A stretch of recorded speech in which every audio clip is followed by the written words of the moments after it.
La prudence reste de mise à Paris en l'absence des places américaines qui sont restées fermées pour la fête de Thanksgiving. Le CAC lui s'inscrit à nouveau en baisse de 0,75% et clôture à 4 938 points.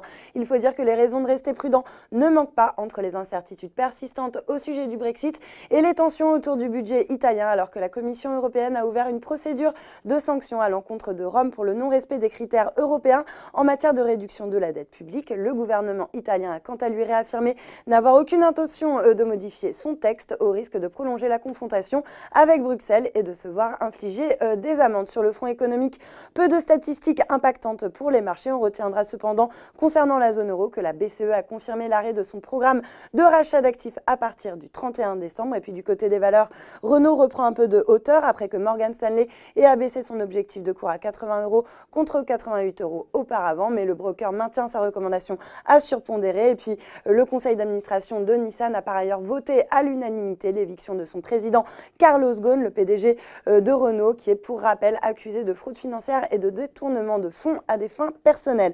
Atos s'inscrit dans le vert, porté par une note d'Invest Securities qui a relevé son objectif de cours à 110 € contre 103 auparavant et intégré la valeur dans sa liste de valeurs recommandées. Sur le CAC, EDF redonne du terrain alors que l'électricien vient pourtant de signer un accord avec Nawa Energy portant sur l'exploitation et la maintenance de la centrale de Baraka aux Émirats Arabes Unis, la première centrale nucléaire dans le monde arabe.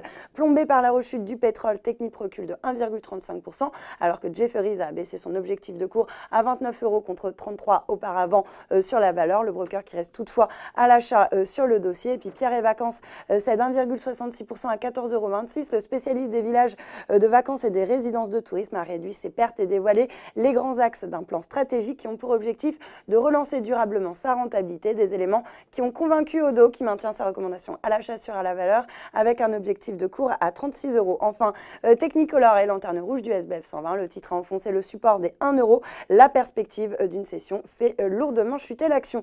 Voilà, c'est tout pour ce soir, mais n'oubliez pas toute l'actu éco et finance est sur Boursorama.